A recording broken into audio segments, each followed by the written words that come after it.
El caso de Isabel. Afrontar la pérdida. Isabel es una mujer mayor que llegó a consulta con una de las psicólogas de mi consultorio. Fue a consulta por la insistencia de su esposo y sus hijos, pero ella sentía que no había nada malo con ella.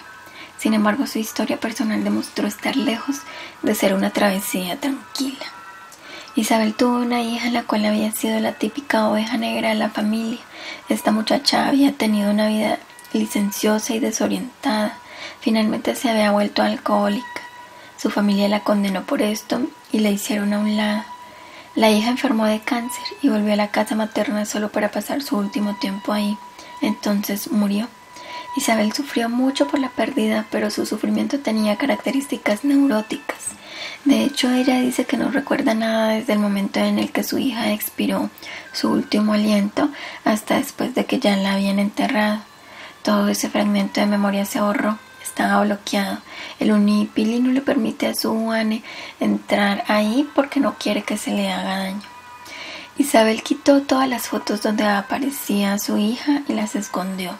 No era capaz siquiera de mirar en la dirección donde estaba la funeraria en la cual se hizo el servicio velatorio de la hija, cuando en el automóvil pasaba por el frente y de ninguna manera era capaz de ir al cementerio. Ella vivió como si eso no hubiese ocurrido, pero claramente que un bloqueo de ese nivel no se puede lograr sin un gran sacrificio de su emotividad. Además sufría de tensión emocional porque el recuerdo de la hija le perseguía. No hablo de apariciones fantasmales, hablo de que al recordarla le hacía sufrir tanto que huía de todo lo que le recordaba a ella. También empezó a decaer su salud.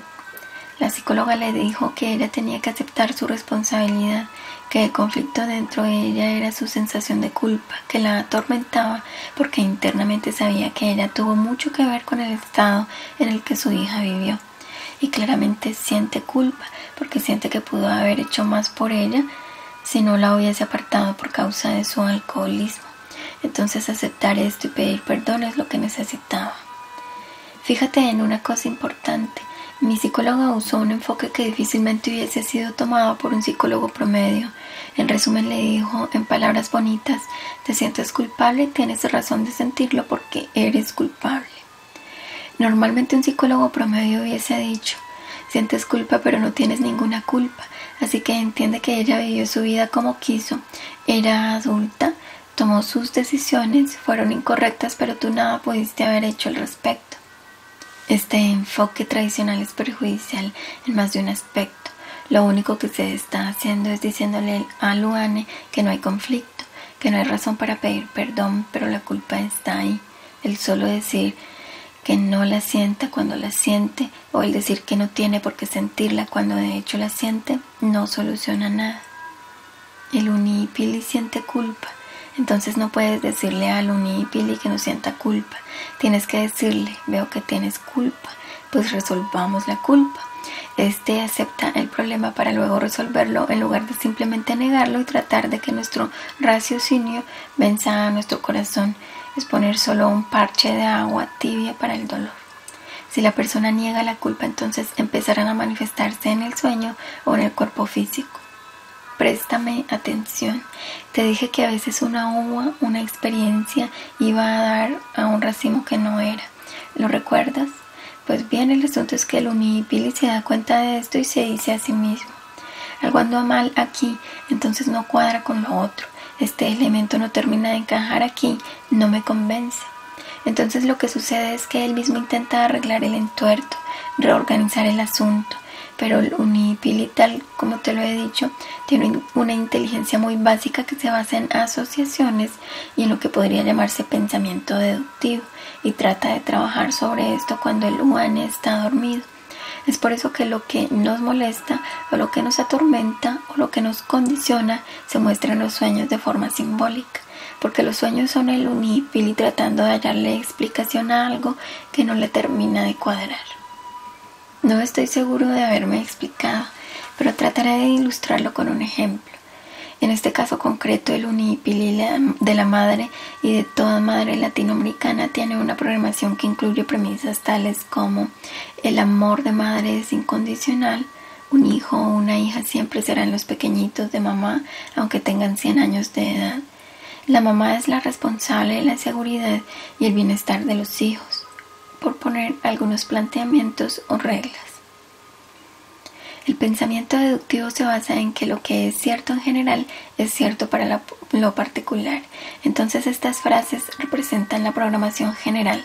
Si el hijo se va a casar, la mamá se entromete porque está poniendo en actividad las reglas número 2 y 3. Si el hijo o hija hace algo inapropiado y alguien se lo recuerda, de inmediato la mamá se pondrá a defender a su hijo o hija, así sepa que lo que dice el que reclama es verdad por las reglas 1 y 3. Ahora bien, como persona, como mujer, la mamá también tiene premisas para los demás seres humanos. Cada quien hace lo que quiere. Hay dos tipos de personas, las buenas y las malas. Yo y mi familia somos gente buena. La gente buena no anda con gente mala. Ser alcohólico es malo. Entonces imagina que a esta mamá le resulte que su hija es alcohólica. La mamá es también una mujer. La hija es también una persona. Entonces surgen conflictos que el unipili no sabe cómo resolver, porque si es alcohólica, entonces es gente mala, regla E. Por ello debe rechazarla. Pero al rechazarla por ser mala significa que su amor no es incondicional, y debido a que la responsabilidad del hijo siempre es de la madre, ella es responsable de que su hija sea alcohólica. Por eso no es buena madre, y eso significa que no es una buena persona, lo cual rompe la regla C y hace imposible reconciliar la paradoja por la regla B. No intento hacerte claro el conflicto, intento hacerte claro lo complicado que es el conflicto para el unipil. Esa idea de que yo no soy culpable porque cada quien hace lo que quiere simplemente no termina de encajar cuando se trata de su hija. Si el unipili no sabe qué hacer con la culpa, entonces reprime eso, borra memorias, aunque sería más correcto decir que bloquea el acceso consciente a ciertas memorias, pero no olvida. Así que cuando el Uane está dormido, trabaja tratando de darle orden a este caos, pero termina complicando aún más las cosas la mayoría de las veces. La única manera de arreglar esto es asumiendo la responsabilidad, enfrentando la culpa y purificándola por medio de la experiencia del perdón. Lo otro que quiero que notes es que la psicóloga no le dijo nada acerca de chamanes polinesios, ni una, ni Ho'oponopono. Solo le dijo que tenía que aceptarlo y trabajarlo. El conflicto se levanta porque ella la amaba. Una parte de su lógica le dice que no debía y la otra le dice que sí. Esta división puede consumir la vida de alguien. La psicóloga le dijo que debía aceptar esto y que debía escribirle una carta a su hija diciéndole que ella la amaba y que la aceptaba y que la perdonara por todo lo malo. Entonces Isabel le dijo que ella lo intentaría, pero que no sabía qué escribir, no sabía qué palabras usar. Entonces la psicóloga le dijo: solo necesitas decir esto, y escribió en un pedazo de papel: lo siento, por favor perdóname, te amo. Gracias. Isabel fue a su casa e intentó escribir la carta, pero nada le salía. El bloqueo era muy profundo y entonces recordó el papel que le había dado la psicóloga. Lo buscó y empezó a repetir las 4 frases y empezó a desbloquearse y empezó a escribir y escribió la carta y encontró muchas cosas que no las tenía conscientes y por las que se sentía culpable. Lo último que me contó la psicóloga del progreso de Isabel fue que volvió a sacar las fotos que tenía escondidas, las colocó de nuevo en la casa, podía entrar al cuarto donde ella murió, miraba en dirección de la funeraria y del cementerio, aunque aún no se había atrevido a ir a ver la tumba, pero como ella misma lo dijo: doctora, aún no me he atrevido a ir al cementerio, pero sé que voy a ir. Se siente mejor emocional y físicamente, lo que falte por resolver, lo resolverá. Es solo cuestión de tiempo.